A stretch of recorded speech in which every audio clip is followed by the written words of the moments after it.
दोस्तों, दुनिया में हर एक इंसान को अपने जीवन में बहुत सारी समस्याएं देखने को मिलती हैं। क्या आपने किसी ऐसे इंसान को कहते हुए सुना है जो कहे कि अपने जीवन से वो पूर्णतः संतुष्ट है? शायद नहीं। ये कहानी एक ऐसे ही एक असंतुष्ट भिखारी की है जो गौतम बुद्ध से मिलने के बाद वो अपने जीवन से पूर्णतः संतुष्ट हो गया। एक बार एक व्यक्ति अपने जीवन से परेशान हो चुका था क्योंकि उसे अपने जीवन को चलाने के लिए भीख मांगना पड़ता था। उसे हर एक चीज के लिए दूसरों के सामने हाथ फैलाना पड़ता। इसी बात को लेकर वो दुखी रहता और दिन भर यही सोचता कि उसके जीवन में बदलाव कैसे आएगा। ये सोचकर वो निराश हो जाता।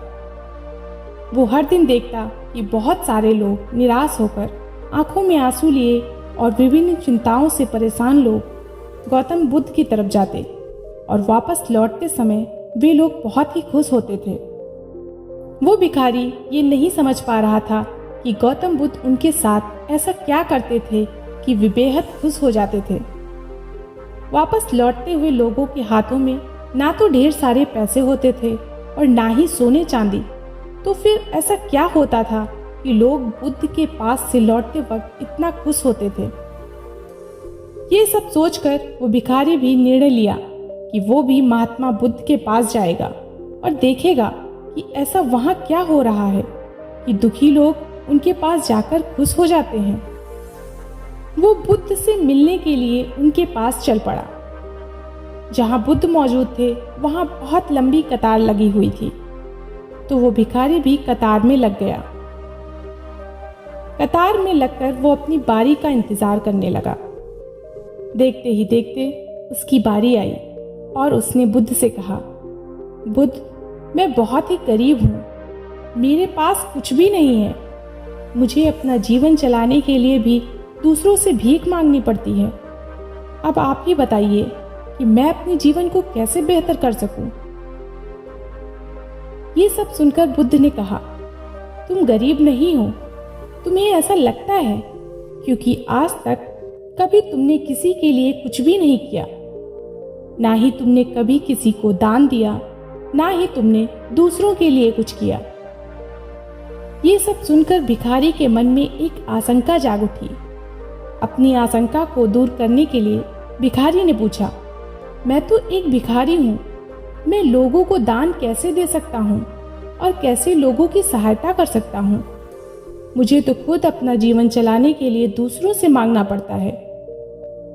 ये सब सुनने के बाद गौतम बुद्ध थोड़ी देर चुप रहे और फिर उससे बोले, तुम्हारे पास हाथ हैं जिससे तुम लोगों की सेवा में लगा सकते हो और दूसरों का भला कर सकते हो।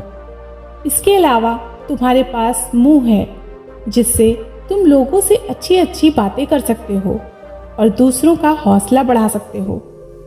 ये सब करके भी तुम दूसरों की सहायता कर सकते हो।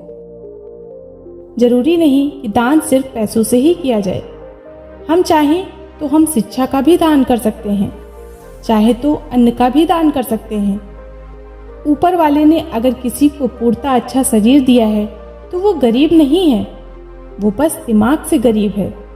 उसे इस विचार से हटकर दूसरों की सेवा में लगाना चाहिए। बुद्ध की ये सब बातें सुन लेने के बाद वो भिखारी बहुत ही ज्यादा खुश हो गया और उसका मन अब संतुष्ट था। दोस्तों, हम सभी इस बात की चिंता में समय बर्बाद करते हैं कि हम गरीब हैं, लेकिन ये सत्य नहीं है। सत्य तो ये है कि जब तक हमारा शरीर पूरी तरह से बेहतर है तो हम उसका उपयोग करके आगे बढ़ सकते हैं और खुद के जीवन को बेहतर बना सकते हैं। अगर कोई व्यक्ति सिर्फ अपने गरीबी पर ध्यान दे और उसे बदलने की कोशिश ना करे तो वो मूर्ख है। इसके अलावा हमें ये कहानी ये शिक्षा देती है कि दान सिर्फ धन का ही नहीं, शिक्षा, भोजन, अच्छे विचार आदि का भी किया जाना जरूरी है।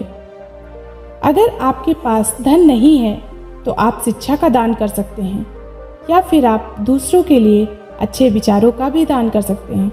इससे समाज बेहतर होता है। तो दोस्तों, आपको ये कहानी कैसी लगी? आशा करती हूँ कि आपको ये कहानी अच्छी लगी होगी। ऐसी ही प्रेरणादायक कहानी के लिए हमारे चैनल को सब्सक्राइब करें। ताकि आने वाली हर वीडियो का नोटिफिकेशन आपको मिलता रहे। फिर मिलती हूँ ऐसी ही नई प्रेरणादायक कहानी के साथ। धन्यवाद।